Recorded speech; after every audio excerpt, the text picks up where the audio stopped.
Telema, tolobela mboka Wole tosura babimisa na poasa.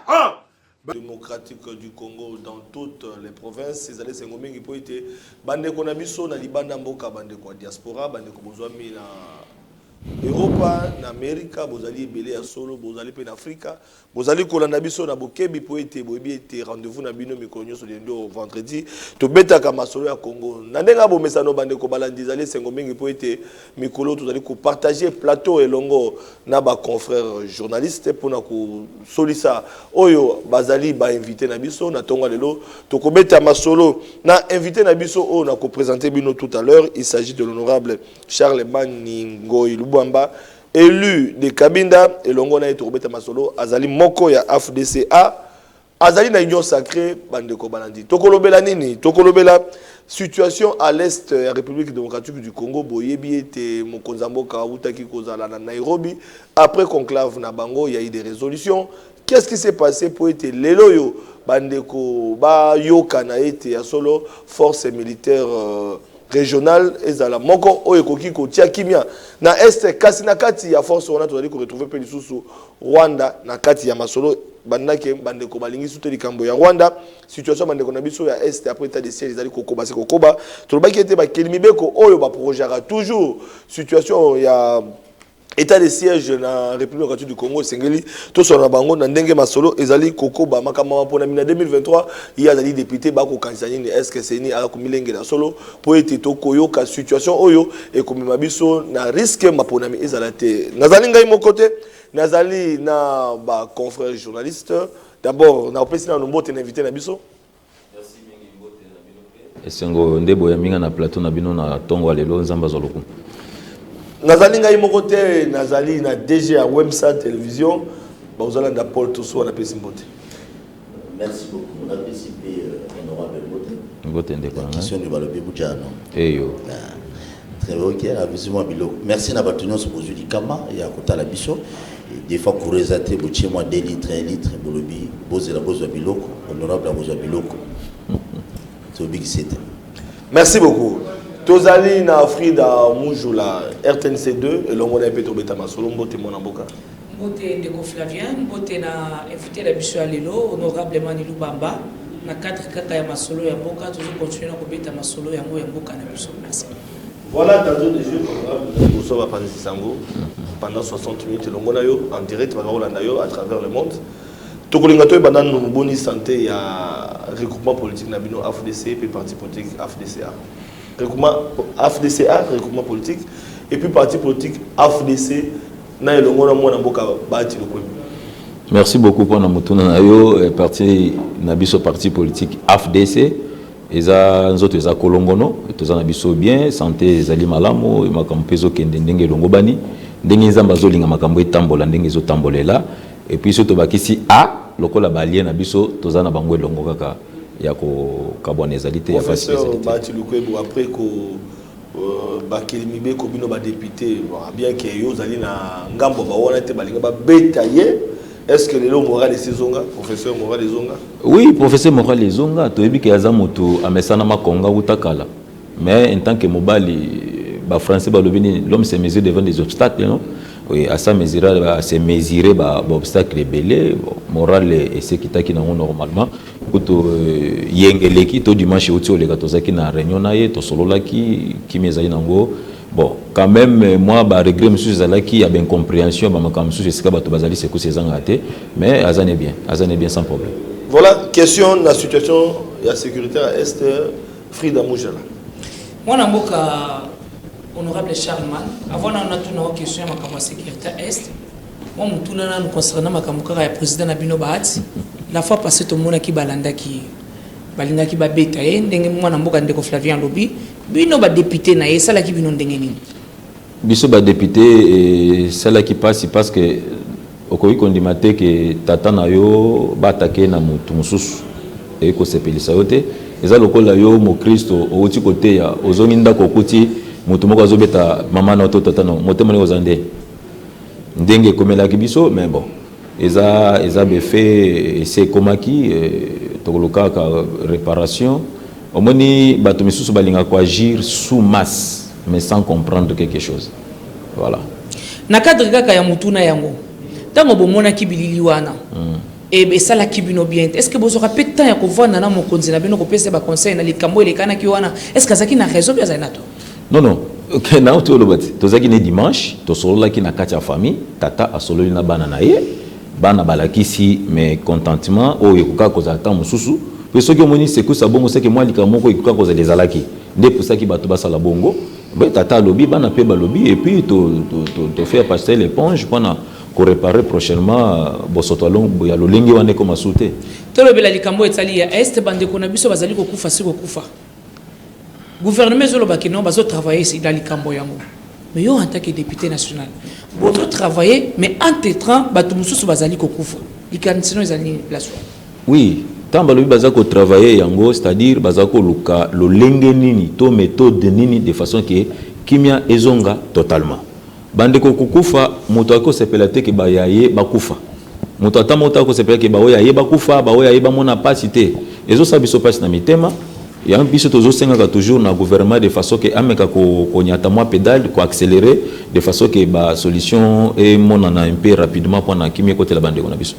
Mais population zo ki moi likanissimo ko ya kosunga bande ko na biso ya FARDC pour balata quand même bateni wana ya basoda mais décision le koyi gouverneur ya nini aselo apekisi bande ko na biso balata yango na ebite likanisi nini o acheli batu o basala ki ba stock ya babiloko wana o babandaki koteka honorable Malingo ko sekate ezo sala pasi parce que mboka na biso zakaka to lamuki lelo mibeko kwei bozo ka ba précaution liboso te bino bozaka bo lamuki mibeko kwei mais batu o basala ki ba stock na bango ba mama wana bazali kolela ba papa wana bazali kolela parce que zali commerce lelo siko bolobi ke no batekate mais stock wana ba osana moni bake nangwe pas ministre selo ba chela ye bala kisaye comme ça ki ko belo ko sala parce que elamba na ce que otali bien ngamo ko na lataki yango samedi passé ko na lataki na leka ki na chaîne moko boye na lobaki ozomona na soldate type militaire ezali type civil ezali lokola ya pekisi yango c'est-à-dire azuba ana ba précaution azuta ngo pekisi bongo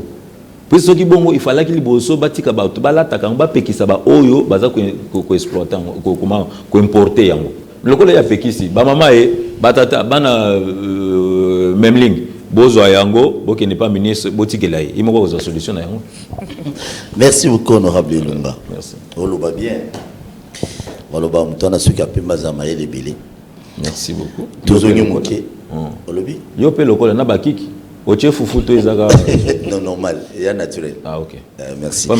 Oui, na zonga na mutuna ndeko Flavien. Yoto yeba pena leadership et union sacrée. Hormis président de la République a prié Israbati to mboso. Te wani photo na président de la République parce que tant que na ba réunion ba fandaka ba union so 4. C'est-à-dire au côté président Bati Azali, président Bosso Azali, président Jean-Pierre Mbemba Azali et puis CG Kaboya Azali. Et oui ceux qui ezana likamoko ezana yungu tamususu premier ministre Azalaka. Mais en dehors de ça tout le monde a kabango 4 on a so bana likamoko communiquer biso. D'où jusque là ceux qui kotuna nani azanani il faut ton président de la République. Pas une école vision de ibelo comme ça. Wana ngo yebisa biso ki union sacrée za structuré. Comment ils ont structuré et ka ceux qui chef de l'état Azali. Eza lokola capitaine Azali non nakati ya capitaine okuta comment numéro 9 Azali numéro 7 Azali numéro 11 Azali ba nyonso bazo jouer rôle moko pour attaquer alors lokola ba ko attaquer c'est-à-dire capitaine peut se rendre ordre chef de l'état de kololi solo yende muto ko yeba nani azanani wana ngai eza ko revenir na ngate honorable tout le monde qui président assemblée nationale tout le bela mambo ya est tout le monde qui président Bosso la fois passée na perchoir le qui ba collègue na bino ba député ba bimana ba groupe armé. Qu'est-ce que vous manque vous les députés nationaux aujourd'hui au boyebi ba toana bazali complice bazo bomisa ba ndeko na biso na est ya mboka bitumba sila raté et comme on la film aluna bino boko sala je ne sais pas voilà démarche musu te ya ko sala pour apparemment Bosso jusque là non l'acceptation fasciné par rapport et loko on a ba député bazana kasa ba groupe armé. Oui, président Bosso aza koloba yango na banza sa lobby ezali deuxième fois sa lobby et loko kolinga ko yeba ezali o babenga ka mesure de grâce ezalaka si réellement il y a yebi bango tamu so aza ko pesa bango mesure de grâce de façon que bobima po tango to ko koya na bino ezala te keno boloba kité bosala kité parce que moi na mboka na biso za na le moment bande ko bazokufa na est ya on azoloba yé président de l'assemblée Viemboso alobaki en tant que président tant soit que za déjà na ba belema aza déjà na ba kombo na bango aza ko senga na bango alobaki pe ni na bakisaki no cette fois-ci ba ko kanga bango quelque part d'où ayebi ceux qui ba ko prendre conscience de façon que babi mana makambo wana ba continuer ka bongo et ko la bango démarche ezaka ke no bobi makuna botika makambo wana ceux qui bozali na kati ya so en tant que to baza ko s'infiltrer wana to ko benga ke mboka infiltrer c'est pas bon.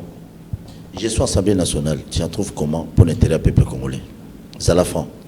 Oui, gestion ils ont bien dans le sens que il faut au moins tomber la différence à makambo. C'est-à-dire les ana batu ba comprendre makambo libanda, au moins na kati ya studio awa. Ngana zo na ba réalité zalia. Mais ba o ba libanda ba mona pe réalité mususu. Et là on va comprendre. Et aux autres na kati te na lobby ke ndenge ezali wana gestion pour na gestion yoka.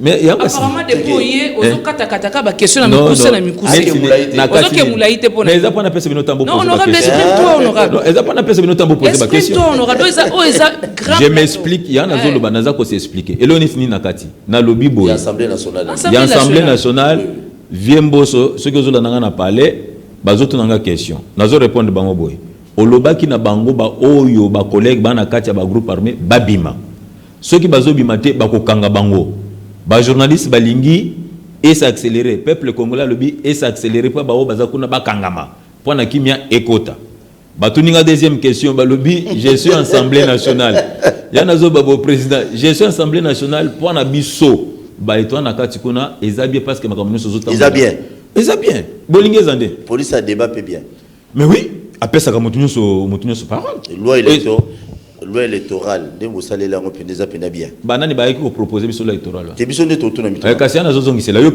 tango zoto na mutuna il faut na mesure pe ya ko répondre ata na ndemo kwa kuzu banani ba yaki ko proposer biso loi électorale bandeko bazaki na commission ba yela ki biso loi biso tondimi yango OK tondimi nde boyeli biso lokola to tondimi nde boyeli biso ekoki botika biso toluka place à commander toluka eto ko longola boko yela biso société bo banda ko yebisa biso nini to lingi to lo boyete. Voilà honorable Charles Maningoi Lubamba na situation à est ya République du Congo Hollanda qui na mekoleka ki population na nord Kivu aux population na sud Kivu babimaki kanda bakati sa frontière police maîtrisa ki bango bolanda ki même na Kinshasa population za ki peza mobilisée sima ya FRDC sima ya mokonzi mboka po eti ya solo comme toyiba ki agresseur ezali Rwanda esengeli sikoyo Rwanda zo ba sanction tolandi Sénat américain tolandi France Belgique batebele ba condamner yango mais likambo esalemi na conclave à Nairobi oyo tomoni ba chef d'état africain ya sous région bakutani bayokani pona kotia force militaire moko oyo koki ko sangisa mapinga ya bamboka wana po eti baloka kotia kimia na est yo moni yango ndenge ni masolo wana bon pona ngai na koki koloba boye jamais nazaka monoko tobokere moko boye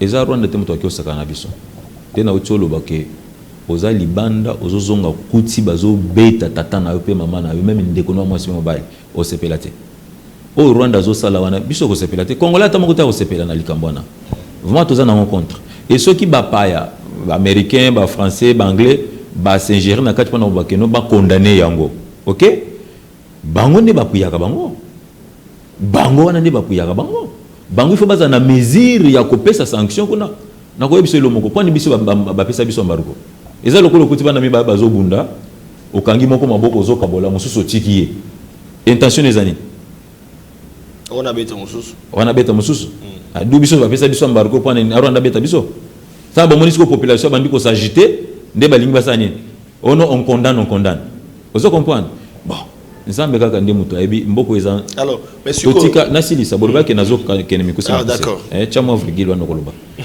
mboko wana ndo komi mulai yo ten bon nakati kasi malobe pa na ega atenga mungwa tozo kende koloba ni omoni mboka oyo to bonzela wana maboko nzambe mboka oyo bato bafukama na 12h pona kolelepa nzambe preuve ezalaki tango ba kaka bangwana ba mekaki awa le 2 août 1998 bakota kite population moto sa charge ki na bango na si boza témoin baba journaliste siko tango population alinga telema ndo moni sikoyo ba occidentaux nyoso bakomi ote ezabo ce qui président de la république akendeki Nairobi a signé na bango conclave et ba signé ba moni que non et koki kozala bien pona koluka kimia peuple congolais luka koyebi ezabo ndeko Flavien même ndingo za noza kimia mais so muto atumboli yo nde bakomona Flavien nga koma mulai c'est ça peuple congolais toza hospitalier osakane to yambaka na biso mais ce que tumboli biso to bike to tomboka non laissez non ce qui président signaki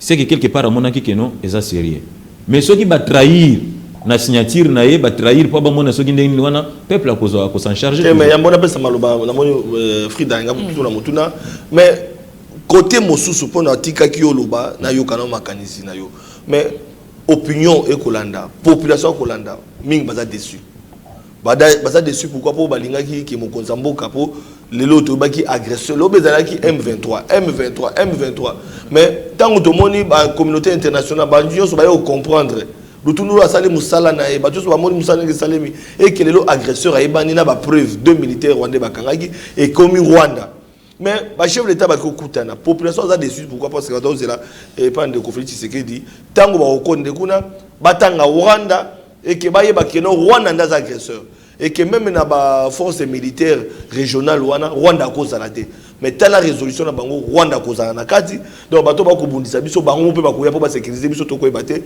na ba accord signé ba ko extraire ba matière ba bloc belé et kobima bango so ba ko zala wana ba force nyoso wana pona ko kengela kimeza na est-ce que eloko wana mondi yango zali malamu est-ce que Mokozamboka a raté Congo est raté na négociation de masolo Congo est raté oyebi soki waza mwana kati anda kwa za muyibi olambi musuni pesa irresponsabilité batela misuni wana ok bien te soki waza mwana ndako waza na mwana ndako za muyibi olambi misuni ok kwa misuni ne disparaître te kaka ye muyibi wana pesa abomba ba wane bazala na biso ka baki te problème ba condamner ba voter problème ezanini bana ba condamner ba rwandais banani ba okiko condamner ba rwandais mais na masolo na bango te yana lobby parce soki ozi batu nyonso wana Ndeko Flavien nazo boy ko loba bilo mususu nazo freiner ko loba ya nga lolinga oloba soki na lobby tala bana nga bazana na 6h ba ko na 18h bana zo miki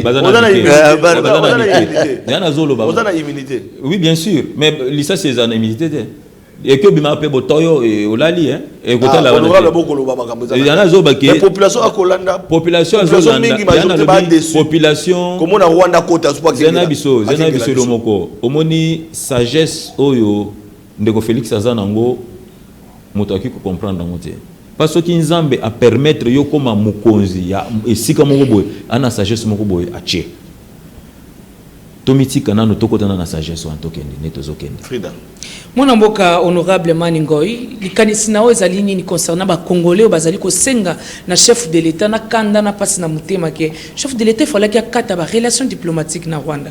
Mo likanisi na ezali nini likanisi na ko biso likanisi na nga moko pe nazaki pour yango.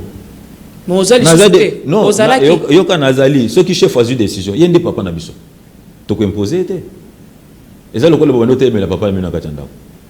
Puisque que l'ingate mutu moko nyoko la kabiso uta bambule belé nyoko la kabiso azapeti na moko pété apeti na moko te ba inzamba pimela mambomengo ba koma mitema mamena biso te alors yana zo bakena zako nazo senga to donc yo na plateau na biso po ozala kana ba frère c'est-à-dire ba question bozo tunanga so na bina déclencher en mais ça ma solo mboko zo linga to lo oza député mo lobela peuple mboka ya ko boye na tuna ba honorable omoni na kabinda ba kolanda Kabinda bazola nanga Kabinda bayebinga bien siko ba kolanda yo bayebinga très bien ba vota ki opwani bayebinga bien mais nazolo ba pona bango mais ozolo baté ozo freiner makam nazolo ba ko freiner pona batu wana ba Rwandais ba Ougandais ba Burundais wana pona ngako na mona bango ko bato wana pona ngana ke président de la République tozo abidie soki 2023 totonga kaka mir biso na bango kuna so mir pona lo ba pona élection za la tena 2023 polo ba ke o budget na biso totonga ngo mir mais soki pesa te pona bongisa mboka na biso mabeza alors très bien honorable et c'est l'un des passes pour se réserver ma casse oui il faut ça le passer pour la liberté d'angeza la pierre de chauffement pour notre soutien mais ceux qui allaient pour nous choquer par Rwanda n'a pas Ouganda problème té mais Rwanda déjà azane kaka azawaza merci beaucoup na ndenge ndeko Flavia Tuni nani babi siko na minute au moins to déclarer guerre ezate moto sani to déclarer guerre na Rwanda ezate wana ezali ko revenir na chef de l'état ngaite. Très bien. Na tout le monde lo mami avant pamba. C'est tout. Voilà. Toujours quand on a dossier à l'Umami. Pour m'envoyer après tout on aura besoin de réserver trop. Dans des amakasi. Alors ah oui. Na niveau de réalisation na banzi que bande ko bazolo même langage na biso to koleka to landa mwana mboka honorable Charles Mandingo Lubamba na mwenedi tu akine ko sala nini mais bokolanda yemoko aza ko pesa ba raison oyo ye akitaki na mwenedi tu mais surtout yaki pona ko redynamiser lingomba politique na bango TV za radio te toki na ngambo régie bongo tozonga à commenter ensemble na biso na bituna. De ce coin du pays à ces termes.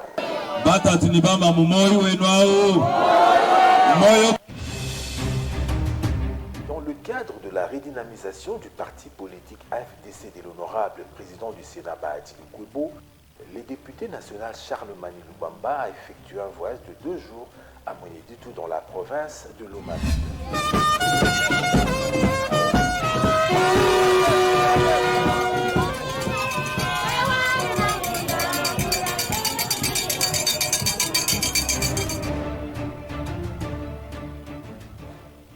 Après un accueil chaleureux lui réservé, les députés national Charlemagne s'est exprimé à la population de ce coin du pays à ces termes.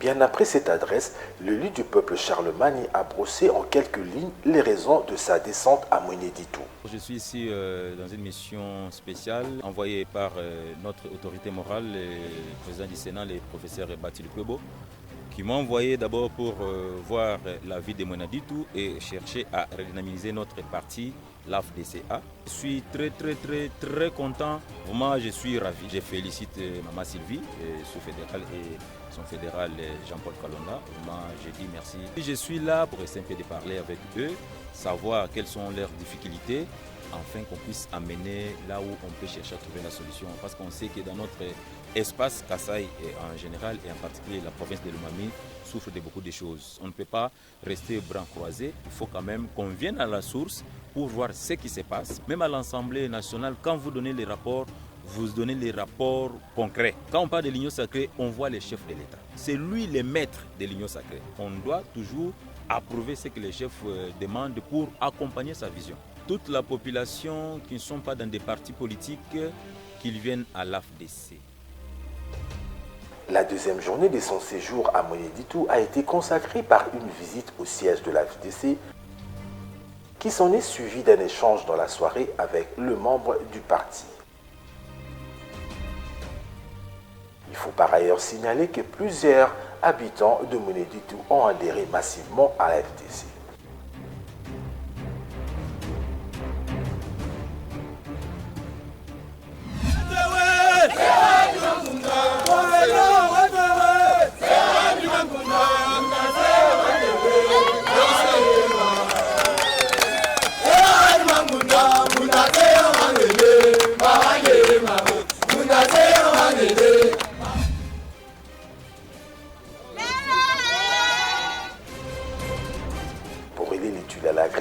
Le député national Charlemagne a offert aux femmes de Mweneditu de Panne.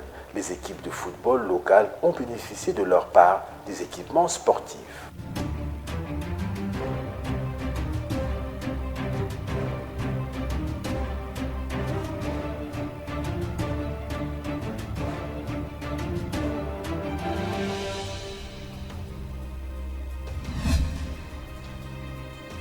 Pour rappel, le député national Charlemagne a été reçu à son arrivée à Mweneditu par le maire de la ville.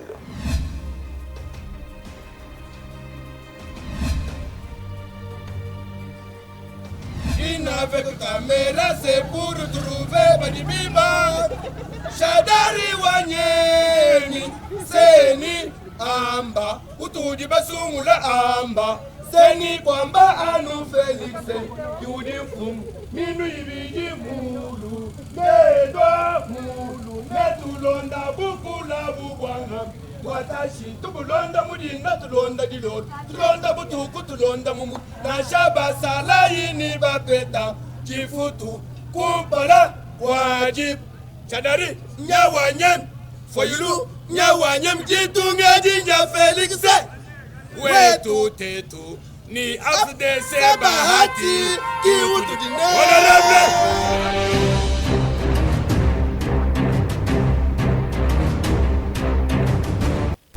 Merci, de retour au plateau avec l'honorable Charles Maningoy Lubamba. Bandeko Bolandi, Bandeko Bokolanda biso na ba province. Vous allez belé effectivement. Beaucoup benga mais botinda ba question na bino na WhatsApp, botinda ba question na bino ndenge bokolanda biso to kotangela honorable quelques questions. Même à Obozomi na France, Belgique, Nebo Mesana, beaucoup de questions honorable à répondre. Honorable Tozongi na yo visite na yo na Lomami, batubele balanya na Bokebi. Message zalaki nini oyo kitaki pokutana na bande kwa mwenedi tu. Merci beaucoup. Message na kitaki na ville à Mwenadito, la deuxième ville à province à Lomami. Ils ont d'abord pour redynamiser parti toko zongi sa parti na biso na esika na yango pe ko senga bango toza la bomoko toza na bolingo de façon que tout simba chef de l'état to ke liboso total la banungu nungute total la te balobaki basala ki toza la bomoko biso soza bana tata moko tata na biso Félix Antoine Tshisekedi. Est-ce que bayamba ki yango peut na mais auto na oui mais voilà tout le monde nous avons l'impression ba militant plus il y a AFDC toloki hymne national na Chiluba to éviter message à mais à un moment donné moi Chada réseau zonga alors basi ba betelo hymne national mboka mobimba or RDC oyo soka hymne national na monoko nini na 4 langues nationales osoka ngo wapi ba politicien mingi basi bakenda otikola koyoka hymne national na 4 langues nationales jamais d'où nazali moko oyo amemi hymne national na langue moko langue nationale. Ba militant oui, na kende pa na ba militant AFDC. Bango na ba eki ebele. Na lobaki na bango toza la bomoko. To simbana, to linga mboka na biso, to linga province na biso. To tika ke balobaki, basalaki wana za ya Polosa, wana zali ya Philippe te. Toza la bomoko. Parce que tozali bomoko, to simbani okomona ke tokotonga. Jamais bracelet moko etika kolela na loboko. Il faut ezala mi balemisa to poa esaelo. Voilà. Honorable Ozali Eli ya Kabinda. Mais pourquoi au Ponaki au kitana terrain na yote au bandi yango na Mweneditu? Au moins il que moi confusion au côté na mito ya bato place wana. Non confusion ezate pourquoi nazali Eli ya province ya Lomami na territoire ya Kabinda. Mais les seuls députés ya AFDC pour na province mobimba Lomami. Alors local en tant que les seuls députés pour la province Mobimba-Lomami, il y a AFDC, je suis obligé, il y a Kokita, tous les 5 territoires où il y a province Nangaï et si moi nous sommes AFDC Azali. Il faut natala et puis c'est na moment où on a katana bango. Il faut natala bango, il faut na consoler bango, il faut to sona bango, to ebisa bango keno, to lenda, to ke liboso. Na ko abandonner bananga misusu parce que nazaka ke li a. Pour na bakisa bango, est-ce que AFDC parti politique Dengo Zali député national, Kuna, seul député au Koloba. Il y a union sacrée. Il y a union sacrée. Jusque là, tu as deux. Vous avez deux, il y en a un. Na vie poche. Bon voilà. Mais est-ce qu'au moment il y a union sacrée, est-ce que Bati ou Lukwe Boazali président et à parti autorité morale AFDC a accepté la vision naé ya kondima été pour accompagner Félix Tshisekedi en 2022. Tant que Kiti, est-ce que base population barretera qui même veut ya Bati Lukwe Bokuna? Oui. Vous acceptez qu'il y a un bandima qui a un problème na biso ezanini. Tolingi kotanga mukanda likolo enveloppe. Dès natala ndeko Flavie natala maman Frida natala ndeko nanga koto nazo tanga na kati ya mituna bango. Or na ebite ni eleka na mituna bango ngamoko na makanisa nazo tanga na mituna bango. Or keza wana te. C'est ça le problème na biso bato. Otanga mukanda likolo enveloppe bi contenite. Nazo zongela lisusu na mutuna ndeko Flavien concernant likambo président na Bino Bahati. Tozo mona bien sûr qu'azali président ya Sénat. Tozo mona qui azo profiter. Qu'est-ce que je peux dire? Bon azo ko profiter na mandat oyo asala plus mingi visibilité à parti nae. même na makambo etali ya nomination tozomona toujours batu ya AFDC tozomona toujours visibilité makasi ya AFDC. Est-ce que vous kanisa que vraiment yo kana honorable mais tout neza yanga biyano za yo est-ce que vous kanisa vraiment que baati le kwebonda zawana azali wana pona kosunga président de la République na vision na ye maman premier politicien congolais ya ko se prononcer que 2023 candidat nabiso Félix Antoine Tshisekedi boza ba journaliste boyebi en to boyebité boyebi boko répondre ngate pas bozaka bongo boyebi yango efiko felibino ceux qui ont la visibilité ceux qui biso na AFDC toza na population ebele toza na bato ebele bango nyonso tozo mema bango vers chef de l'état pour na élection voilà non nazate ceux qui ont na tantôt plutôt waneza ya yo menga na biso réalité o biso toza na yango yangwana yana lobi ke kotanga mukanda likolo enveloppe te kolinga komema ba prétention te o ya yo fandika ozo kanisa il faut ezala boy non to biso ke biso na président na biso autorité morale tozo soutenir Félix Antoine Tshisekedi na 2023 balobaki basalaki balobien bazakaka mosala Kinshasa tolobaka kaka mais en réalité des tourments na finalité ko surtout que 2023 ni mwana mboka baati ya komi candidat benganga ici na zonga yaka masulu candidat député national oui mais pas présidentiel. Est-ce que ça a des pères et des mères? Ça comme tout n'importe tout. Exemple, tu n'as des pères et des mères. Tu as beaucoup de tours, tu as même sensibilisation, même na bambo, il faut pas des pères et des mères. Na bandani? Na bambo. Tu as même les chiens importés, chiens bergetés. Papa Molière aux Hollandais, biso aux ka mwana mboka mani lubamba, alobi touro, ba la sensibilisation na bambo. Oui. Ceux qui a des pères et des mères. La structure. Mais Thompson tout ça quoi importé. Mais nous on a kasi photo revoir yango. Yango photo ban ya omoni il kamona de père de mère bat bazoma kaka ba individu. Ceux qui botanga ka Bible pour comprendre que même les juifs ba se soutenir ka bango na bango ba juif. Même les juifs se soutiennent eux-mêmes entre eux. Oponiga ba juif. Na poni ba juif puisque za race moko ezali exemplaire bibliquement, spirituellement. Voilà. Merci. Honorable Elia Kabinda. Oui, territoire à Kabinda. Ouais. Parce que ça Kabinda ville, na Kabinda territoire. Merci beaucoup. La CP Makas, bien habillé. Netio. Honorable.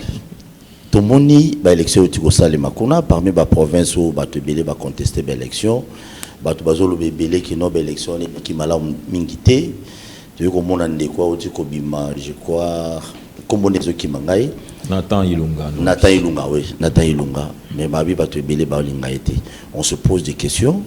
En fait, province de l'Omami, depuis le gouverneur Azalakiwana, Tina Nengia Komi, Babo Yakaïkaka. Et puis, nous sommes à Yakawana, Babong Sarapé, province à Moté à l'Omami. Yé Pendes, espoir des nakoyebi soki ye penza espoir ezali parce que biso nyonso totemi lokola tata moko mama moko mpona kosoutenir ye na baviaza na yango au moins ye moko apengwa parce que aza union sacrée non likambo province ezali likambo ya union sacrée te okoza moto ya union sacrée mais soki otamboli mabe basanzi yo ministre na biso économie azaki na union sacrée mais ntango otamboli mabe basanzi yo c'est ça d'où on a besoin de la province nabiso et décoller. Et ça dans une jeune province. Il faut décoller. Ceux qui yo baché yo wana, aux ana pocha mutu awe bisaka yo te sala boyo so sala te. Mais ceux qui os wana pona koyoka oyo population za nango besoin. D'abord yo zaki na Kabinda. Na kinda Kabinda. Oui, OK na te ngana mona ki na turo yanga. Mois de décembre tango to kindeki ko ya chef de l'état le 20 na mona ki yo. Ozala ki wana, ozala ki okako sala. Est-ce que yo moko yeb?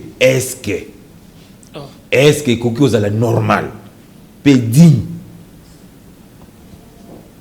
ok c'est na ça boka wana na lolengo monela ki yango na lo motindo wana na façon o wana te do elingo loba ke to na posa mutu akoyoka batu akoza na libenga mutu te mais akosala musala ndenge longo bani soki Nathan afandi wana aza gouverneur tozaki nepe je pense c'était hier tozo solo pa na koluka moya ko développer mboka na biso yo zalaka wana koma Kabinda activité na ngweza nini ata un centimètre ya makadam ezati poani ba fitol mais ce que le baba fitol yo posa parmi ba fitol na parmi ba fitol te nga mais oza eli akuna naza eli akuna pana période tozana ngo ngai nazali o babengaka sans tache maboko pembe donc o lingo ebisanga yo yibina nute angelos o yibina nute nga na ko yibate pa o bafutaka nga ko na sala ka doni nga na ko yibate ba fitol ya ba province ne ba saba makamoko ezanga sans toyebi Baho bapesa bango mongo bacha bamakada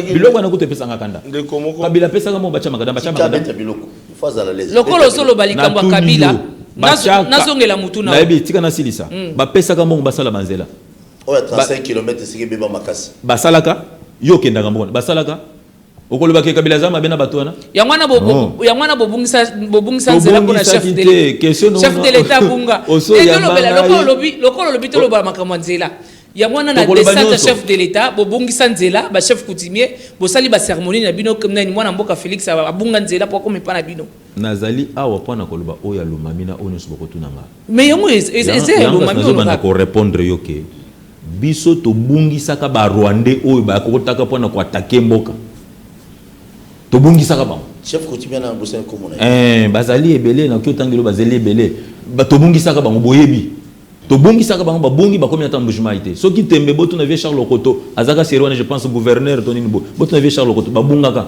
bakomaka te leka même kabinda te babunga batikana na bantunta kuna yake na kabinda yebi chef de l'état babunga kabinda no sebo ite plus osoki na kuna bivini neza kuna c'est-à-dire soki na kiko loba lukuta yo ko témoigner vous comprendre chef de l'état obi si on a bimi témoin dans la TV mabe ato mana TV témoin te mais yo moko yebika ka anyati vrai ato anyati faux mwana mboka mani baba chef de l'état boba bungisa ka ite na sina osumama oyambinga au moins 4 fois te po ozo bandela mutuna wa te nazo bandela mutuna yonde mutozo tuna mutuna po ozaka na posa kaka oyeba soki nini na biso eloko koyeba ezate eloko pe ya komitungisa ezate chef de l'état babungisa ki nzela te ezaki ka kanzel yoka yo kenda kabinda tango zolo yoka tango yo longwa mbuji olongwe mbuji mai offensé au komina katanda je pense avant katanda bification ezami balé o ezozo nganda jika o ekoti ya katanda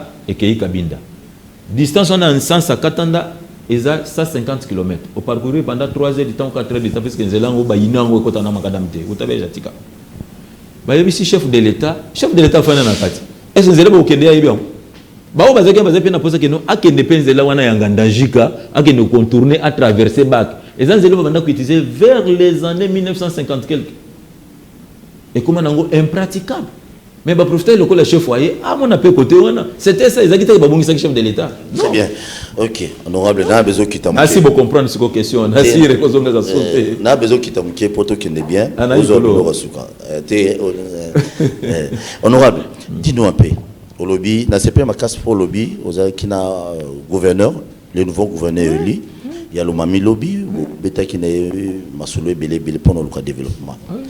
Tant beau solo naïe, tant beau solo qui naïe, et l'eau ni na obanda, parce que Nzela kuna na province à l'Omami n'a habité. Nzela ni les amalamu kolongwa kabindo koma lubao n'en parlons même pas. Nzela puis les amalamu mingité, même kolongwa mona dit to koma kabinda to kab, banzela no sona les apinda mabe. Est-ce que cette fois-ci, détournement bon à Banzele aux la sauté? Merci beaucoup pour la question. Place on a dit que non, na marteau, na makonga, na basete, na banzoube, na bintie quoi, et téléméli. Betabiloko. Et téléméli pourquoi? Parce que mis abatou et faut moi mi. Pendant que là sur les 145 territoires, situation où économie point na ko développer to ko sala Banzela, il faut essa les mandenge longo bani. Nini tokotika lokola histoire na ba oto za kobota ba o bazalia o mukoloni ba kende pe visite batambola ba o baza kuna mukoni pe ba kolongwa batambola yango na kishese zo tonda parce que bato bana mitema mabi ba linko faire développer province te c'est ça mais ceux qui province neto yanga wana banzeli za normal lolongwe mbujima ikabinda 3 heures du temps okomi na kabinda okei bakoma okei nyese okei kamende okei mani okei partout lubondo yo traverser rivière lomami okei kuna nos ekozale lengi ekolesa baba côté mususu et pas nangwa na 50 francs ya rouge okolia bitabe ah 50 francs rouge okolia nini okolia bazoko ko mission misesa na mutu d'où cette fois-ci to lobi Monsieur le gouverneur, Nathan Ilunga, aux agents, biso peto aba jeune. Nakati ya mboka bampaka bayo kozanga te fo bampaka baza kwa bapesa biso boanya. Le lingini ya kosalela. Kozala ya gauche te kozala droite za na katikati wana ko mettre tout en ordre etambola. Kombo na yo eko mama na buku ya souvenir ya makamba malamu. Mais eko mama te na lolinga mabe. Voilà, toujours avancé. Mais je vais préciser quelque chose. La province de Lomami, depuis la province de résidence officielle à gouverneur, et tout le monde ils ont un Belge, c'est sur Nathan, nous avons une résidence et nous avons bien. Voilà. Est-ce que vous avez capé opinion de la capitale Anzala? Capitale, hein? Dans la province Nyoso, je suis la province et comme le cas Mboka. Et qui capitale la banque la province Nyoso, 26 provinces, pas pour nous Mbujimai, de capitale Anzala. Oko répondre à Mandekouana. Na ko répondre boye. Nzala ezali partout, mais na ba dimension différente. Mabia Kassa eleki. Il y a na zoloba. Kassa eleki pourquoi? Parce que ezaki na seule activité où ezalaki miba. Tant qu'on va détruire miba, ba onions ba bandaki ko zombo na miba. Ba se trouver le côté. Eza lokola bois boza na 10 basi. Na 10 mibali. OK? Siko ole mibali baba la 10 basi wana babali bangote. Basi wana basani. Batuli. Siko na yolingo. Ndeza l'écoute na kachambojima yangwana. Ba o banda ko za na miba, basala ka susute puisque mibe kufa, mibe fonctionne ka susute, babimi. Activité muswezate. Ils sacré aux anakati, ça fait 4 ans pratiquement bozo kende. Manda pe aussi là, bokoti kaka mboka naka boy. Tokotika ngo bongote parce que je pense dans mon pays image moko mama fouet dazaï kuna chile je les hommes les autres ngama non maman na mona ki na image na yo ezai kuna les autres ngama nango omoni ndeko nanga ko buke za rapide mais ko tongeza passe vous comprenez oko ya bo baby sina yo mais banda ko zongi se ndenge zalaki ngana koli na mbujima ina tamo boye mi bezalaki soki okoti kuna zo sentir que no ozana poto ozana ba quartier moko neti quartier ya Bruxelles na mibawa nos hommes. Aux autres sentiments qui étaient awa, ils ont ça elenga ko vivre. Mais lelo babuka nyonso na ekoma madusu, mabulu, nyonso nzaka mitema mabe kaka. Nzaka mitema mabe. Voilà, tout doit avancer lentement et sûrement vers la fin. Ine de kobika siko. Kala mengité ezoko ka tole kananga ba régie parce que esengé to lobela pe visite na yo na diocèse ya Chilomba. Ah oui. Bande ko balande bongo tozonga oyebisa biso eloko nyokende ko sala kuna to mono ndio ko mai pesango to ebite to landana to liaka communion partout ba tout monio mais tout moni AFDC lisusu wana drapeau AFDC tout moni be charpe AFDC nyo c'est comme politique to retenir ni te nyo c'est politique te nyo c'est politique te et c'est quand nazali faut ba mona lembo nanga mabezate lelo soki okena lomami so ba moni AFDC ba mona longi nanga. Parce que il faut quand même que wapi. C'est ça. Alors rencontre on est exactement. Tezaki sacre ya monseigneur akomaki comment bilo catholique en Mobulu akomaki monseigneur akomaki diocèse voilà. Ezali je pense deuxième diocèse na province na biso Lomami, 9e diocèse pour na espace Grand Kassai. Bon yangwana en tant que beli ya province il fallait quand même présence na biso ezala wana tina tokendele ki yamana honorable masolo ya mboka ndenge zakaka toujours sur terrain et le kamusaki batu mukolo événement na diocèse na bino événement bandaki bien mais elo mo etikaki batu subitement to ki lo ba tremblement de terre mo esalamaki yebisa biso bolingaki boboma batu bolinga bo sacrifier batu na diocèse na bino bezalaki ni to sacrifier batu te il faut que le pouvoir les abongo. Ils ont pouvoir spirituel, ils ont bongo. Donc, pouvoir, ah oui, ils ont pouvoir. C'est-à-dire, entrer dans bango, ils ont pouvoir. Ils ont la table sur le temps, surtout comme ils font, surtout quand ils ont compliqué, mais ils ont pouvoir. Ceux qui ont pouvoir, ils se sentir qu'il y a pouvoir.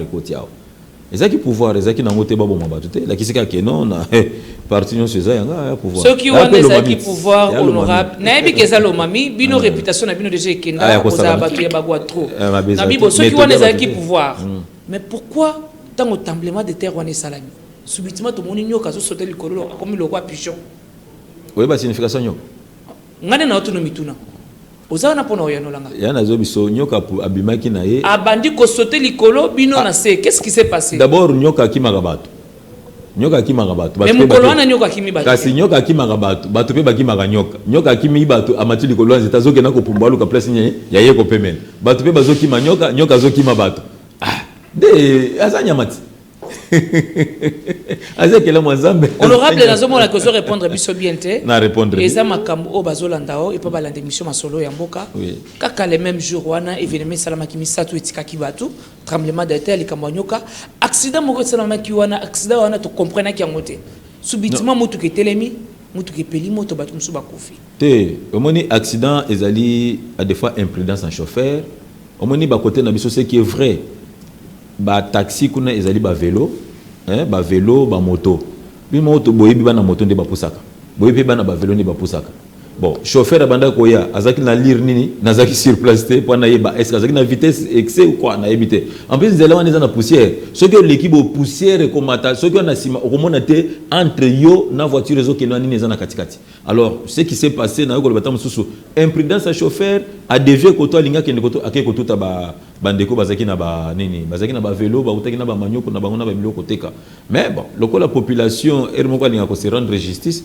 bache moto ka moto c'est un peu ça na makamu nyoso na misato elikaraki population silikaki makasi parce que tozaki na terrain population silikaki makasi alobi ke za biloko na bino boyosa la bakamu na bino diocèse wana yo lecture na onyo niza nini na makamu nyoso bon toza na démocratie mo nyoso kyosa la lecture na ndenge na ye bango basali na ndenge na bango ngana lo bani ngamone za ba catastrophe naturelle za ba catastrophe moko ba imprudence voilà et salamika mukolo wana ekoki pe ko sengesa mukolo yana sina koti abo poussière ezali na lupango na satanda kite poussière ezali na lupango au moins te mika mukolo non honorable oui na mono ndeto kende vers la fin nazo beto bilo mo boy aux à la l'aise oui c'est bien honorable neto mone la boy to yambaki honorable sénateur Denis Kambai awa bien on na 2023 élection grand frère Koulout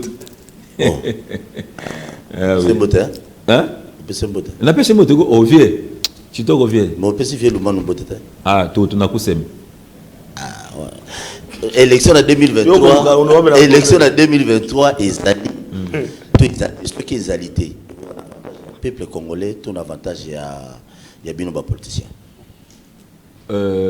motuna na pese d'abord na merci et là on a kolinga kolobeza boye oyo azali na makoki ya koyebisa biso élection kozala to élection kozala te ezali président ya Seni monsieur Kadima nde bachaki wana pona kotala mais azo travailler soki amonique ekozala tokobeta maboko on est prêt toke na biso soki alobi ke ekozala te pona ta mususu boye ye kaka biso te ye nde muto azali ko diriger structure na ye muto akoyebisa biso. Bon, ceux qui ont un avantage à peuple, tout désavantage à peuple, tout avantage à politicien, tout patati patata. Mais n'a boye. Avantage, tout désavantage à Congolais par rapport à quoi? Avantage à politicien par rapport à quoi? Désavantage à population par rapport à quoi? Et en plus, vous avez que nous avons une union sacrée, puisque nous avons une question, union sacrée, ça fait 4 ans. Mais union sacrée, on a 4 ans. Il y a sacré na 4 ans. Il faut bosser le bilan il y a 2 ans et demi. À 2 ans et demi. Yo comparé moi na 2 ans et demi na moi na 18 ans. Tout ça là quand même pas tout est. Moi na 18 ans moi na 2 ans on comparé bon. Honorable. Si autant on bino bolinga to ça la comparaison té. Il y a 2 ans na 18 ans. OK ça la comparaison. Oh non. Mais toi il y a 4 ans, il y a beaucoup de tata mokonza mboka. Wana na boya.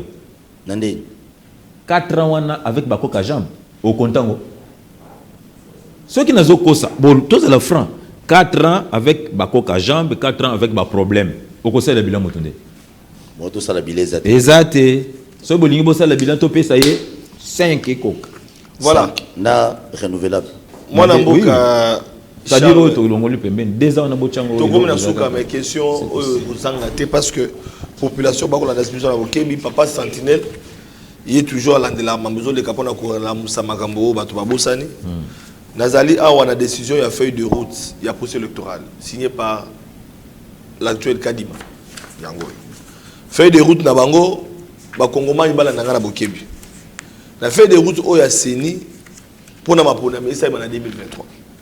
Awa nazali na feuille de route à processus ndenge bakaboli. Toké na point 7. D'abord ba contrainte yemoko azoloba pas de temps limité pour la préparation et l'organisation des élections, des opérations électorales. Il faut temps, volonté politique, production à temps de lois essentielles, mutualisation sécuritaire, financement des élections, sanitaire, logistique. Maintenant, comme on a point 7, octobre 2021 jusqu'à mars 2022, mise à jour, il y a cartographie opérationnelle dans le salimité.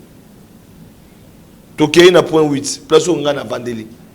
Octobre 2021, et c'est là qui déjà, Babanda. De 2021, en octobre, en juin 2023. Autres allés en juin 2023. Ils ont aussi là dans quelques jours. 2022. Non, 2022. 2022 plutôt. En juin 2022. Identification et enrôlement des électeurs, acquisition, production et déploiement des matériels, des documents et des outils, collecte des données des électeurs. Tisuko et l'Okomore Salimité. Or, il y a 6 mois pratiquement. Or, les mois passés, pour qu'il y ait un temps où il y a en octobre 2021, en juin 2023, à ça la réalisation, l'identification et enrôlement des électeurs et salimité. Quand est-ce que beaucoup d'opérations aura 6 mois? Identification, enrôlement des électeurs, pour tout qu'il y ait un problème en 2023. Déjà, ton compte à 2023, ce qui est 6 mois. Alors, est-ce que au Congo été séni, Yemoko, à cause ça a été ma ponamé zalate. Bino ba kelimi beko, boza ba député. Oh sengeli bolande la paix, yango na bibeko. Boko ça bosa na binoté. Union sacrée peut vous vendre. Est-ce que vous préparez glissement te boza la claire, union sacrée na séni. Yakadi. Bana va préparer glissement. Bino ba député ba kelimi beko. Biso ba député, biso ba député to ko. Ya union sacrée. Biso ba député to ko préparer glissement te. Oh to chaki lokola président ya structure wana. O ezali structure moko indépendant. Azo pesa bino ba réalité na ye. Sko bino bolingo boye bisenye. On est outé pa na biso et outé pa na ye moko a exposant devant population. Ce qui glissement gozala. Yé biso te et ko profiter na ndeko poto so atunaki. Ko profiter par rapport à quoi? C'est ça le problème. Pas supposé que ko profiter na boye par rapport à quoi? Poto so atunaki aux questions. Oui, kasinga na tunika na répondre que ko profiter par rapport à quoi? Par rapport nanga to par rapport à population. Bolingi to ke na mapona mimoko duuta mapona misoki otangi mapona miboni. OK, mapona miboni sengele sema na kati mboko. Mapona miboni sengele sema na kati mboko. Honorable Maningoyo, monité na monité na to bandina na mapona miboni. Le président de la République. Obi? Na bi moyibi bakangaka na biloko na ye.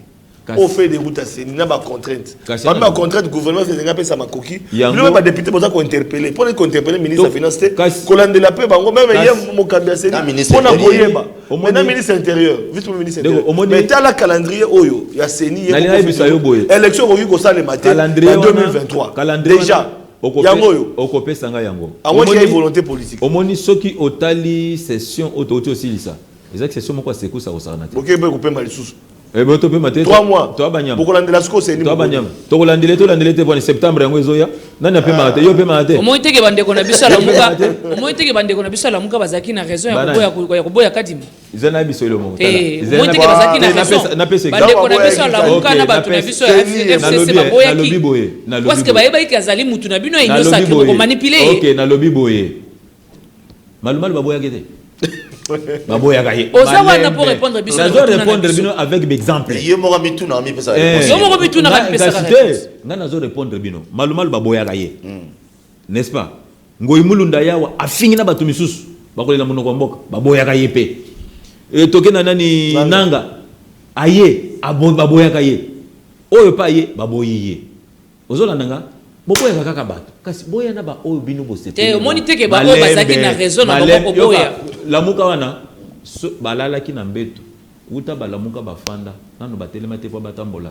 Na oki bien te? Nalo bana lingala. Bato wo wa pozolo ba. Lamuka. Balamuka. Basalingi. Ezani tina lala ki boye na lamuki na afandi. Na lamuki. Ndeko omona tina za kulamuka. Mais otambola note. Kasi. Il faut attendre le point de la réalité, les gars. C'est ça le problème. Voilà, moi Namboka Charles Maningo Ilubamba to comme la souka émission na biso soko zali na message moko oyo bosana ki même à l'endroit ya mandeko na yo ba électeur na yo pour ba kolando en direct oki opesa bango et puis pour le peuple congolais ba kolanda surtout pour na kimia na est. Merci beaucoup. D'abord Ndebo Yambinga na sepeli mingi nzamba zo lokumu apesa bino sous sagesse, intelligence na dynamique bozana yango ba mituna wana. Ya kolinga ko bimisa moto eloko za na kati na ye vraiment na sepe na bino malgré okoki obimisa ya na koki ko bimisa na bimisi parce que d'abord na chebino 1-0 boza 3 contre 1 mais salaire na bino pe ba député to ye bakate salaire na biso na invisible ba invisible ba député salaire na bango ba carburant honorable salaire na bino ba invisible na ba palissade to senga bonus nazo bwaka na kaka na lobi bona kasi ka solomboka message asuka même na ba palissade ba corrompa bino kasi jeton pe tambozo ka pe to yeba te so bozo combien salaire na bino to yeba ka to no bino jeton bozo yeba na te na bureau à l'état banani bino te bofanda bozo kati to yeba ka bozo kati c'est ba journaliste biso pe to ba politicien salaire na bino to yeba biso pe to ba politicien salaire ya mutu ezaka sacré ayeba ka salaire ya mutu te makambo bosala ka yango eza lokola soki mutu ake pasa ngo kotubela lisumu wana eza ya ye na sango merci donc soki lifuti ezali ya na vie mboso mutu akoyeba merci mot de la fin na ngai napesi bino merci napesi bato nyonso merci nasenga na peuple congolais tolingana tosimbana tozala bomoko mutu moko distraire biso te moment oyo eza moment kokanga miso te eza moment ya ekenge fait l'homme pongi anyo ya nguma eza kolali liso moko ofungoma otala nani aza pembeni na yo vizolongo keba parce que nzinga toyebi te nani aza pembeni na yo ozo comprendre d'où na pesi bino nyonso mote tozala bomoko nazosenga na bandeko na biso bana este bolembisa maboko te nayebi ke nzambe akotika biso te kimia ekokota nango tokozonga ndenge tozalaki na bandeko nanga bana province alomami bino nyonso na pesi bino mbote ça message ne kisongi message motisonje ngamba bino tubako peut-être déjà vacances mikoli mwishinde bwa shimfiche tuimonene tuisambe tuchimbe mushine chinywa kulumbulula kwetu tukwate gouverneur wetu twende kumpala tuleche yintondo tuifulene tubosu bwashipika nchintu chimone lumami ende kumpala kabinda katuchi kubantu kabinda kamwene chikabinda fanku shadanga mumpongonya